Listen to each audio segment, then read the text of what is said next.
Oh. Okay, well, here we are, here we are again.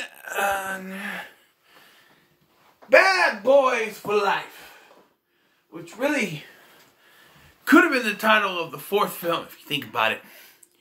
But here we are, Bad Boys for Life, the third.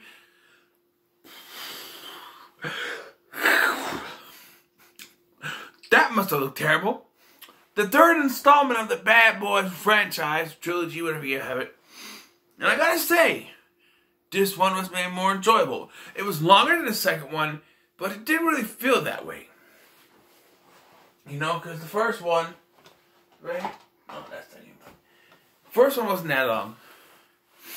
Second one was long. This one's longer, but it doesn't feel that way.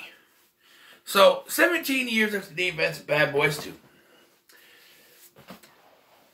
Things have changed. Marcus is pondering retirement, and Mike, well, he's still the hot-headed guy he always has been.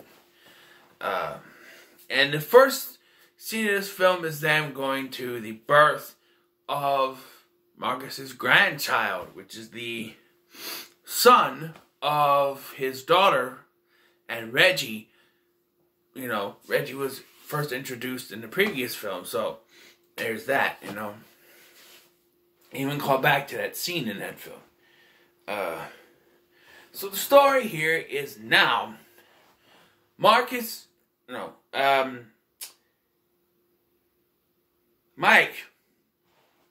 is shot and put in a coma for 6 months. When he wakes up, Marcus is retired, and he is hell-bent. Mike is hell-bent on tracking down his killer. And this person is tracking down and killing certain people linked to another case that he figures out. Mike figures out what it is. And there is a connection to his past. And the Bad Boys for Life gotta get back together and stop it. So, yeah. First and foremost, in my positives, they've been a positive the last two reviews, and that's still a positive here. Will Smith and Martin Lawrence still got it. They still got that connection. They got that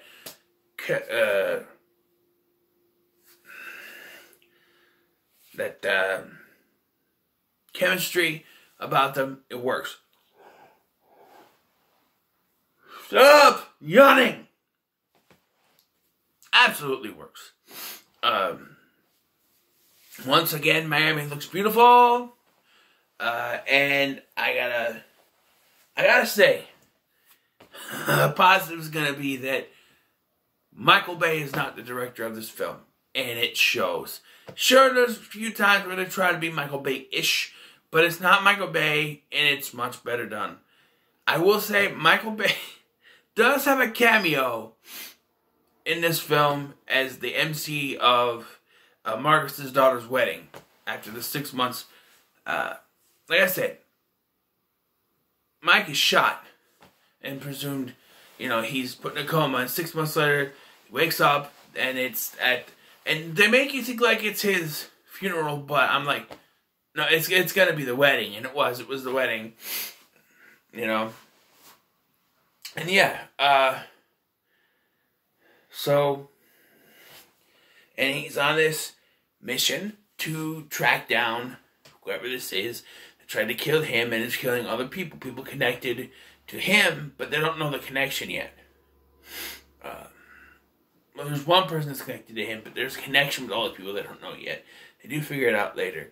There's also a new kind of SWAT-like team.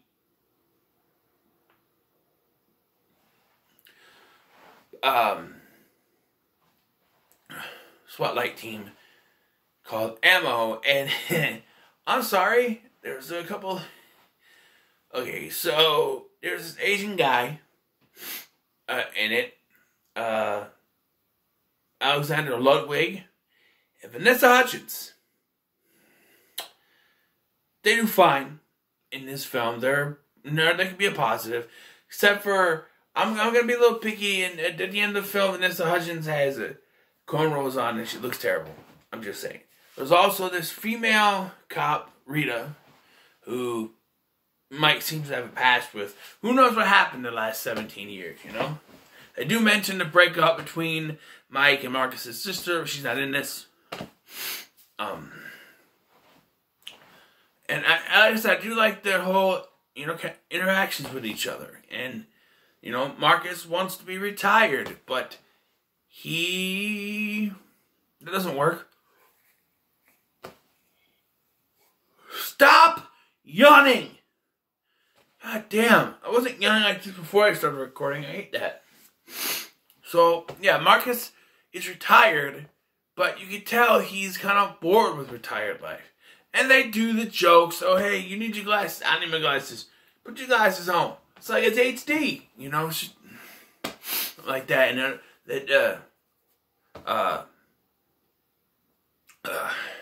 Mike is dyeing his goatee. He's not dyeing my goatee, and then they show when he's in a coma that Marcus has to dye his goatee. That was a little funny. Another positive, and this is the first in this franchise. The villains are a big positive for this film because unlike the first two films' villains, the villains in this film, not only are they well written, they have a connection to Mike's past. La Bruja, as they call her, is someone that when Mike was first straight out of the academy, he was put undercover because no one knew who he was. You know, he was brand new. And he was put undercover. And he was deep undercover. So deep undercover that he fell in love with La Bruja, who was the wife of the person they were trying to capture. And stuff happened, but she was a stone cold killer, so she was put away in, life in prison. But she got pregnant and delivered the baby 8 months into her prison sentence.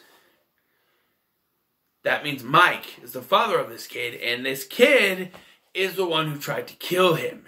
This guy, now 24 years old, and which doesn't really fit with the timeline because I guess it does. But anyway, 24 years old, yeah,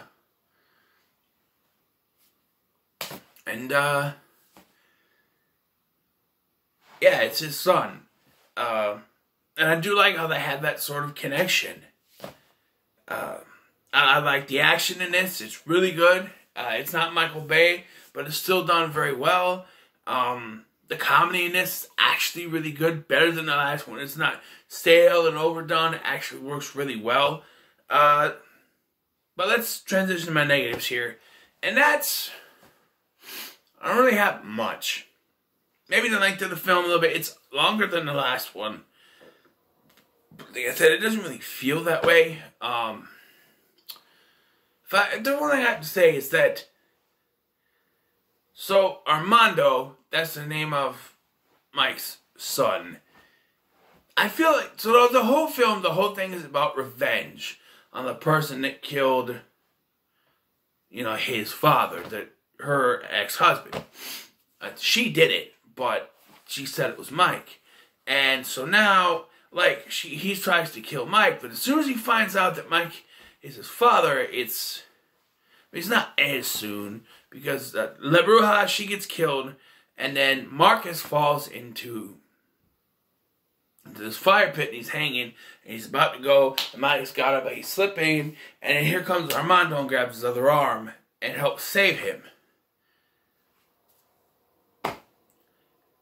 And supposedly this is him on the path to redemption, because there's a mid-credit scene where Mike goes to visit him, and he says he's working on his redemption, and Mike says, "Oh, I have a way to do that."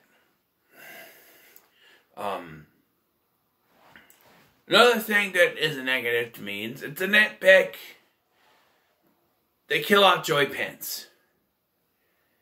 Joey Pants, he's back. He's got the toupee on his head, because Joey Pants is actually bald. But he's back, and he's the captain again. And he dies. He's killed by Armando. He's one of the ones killed by Armando because he's linked to the case that everything, happened. He is really good in this for the part that he's in. Joey Pants is another positive, I guess. He's really good in this, but they kill him off, and I welled up. I was like, no, not Joey Pants. He was a good part in each of the film. He wasn't much in the second one, but yeah. I like Ammo. I think that's a pretty good idea, and they're gonna continue at. Hopefully, they're working on another sequel, so hopefully that comes out, and no pandemics ruin that. Yeah, there's not really much for negative in this. I really like this one. I think it's up on par with the first one, to be honest. Yeah. Extras are well written, well done. It's because, Michael Bay's not around to screw it up otherwise. Except for the cameo at the wedding, like I said. I'm sorry I'm yawning so much. I can't help it. I wasn't yawning. I swear to you, I was not yawning before I started the video, and now I can't stop. Anyway, I enjoyed this. I'm going to give it 8 out of 10, just like the first one. I really enjoyed it. I think it's really good. Can't wait to see, what more comes from this. And I'm sorry it took me so long to get to this franchise. First one is probably the best, followed by this one, and at the bottom is 2. I didn't really care for 2, but, it happens.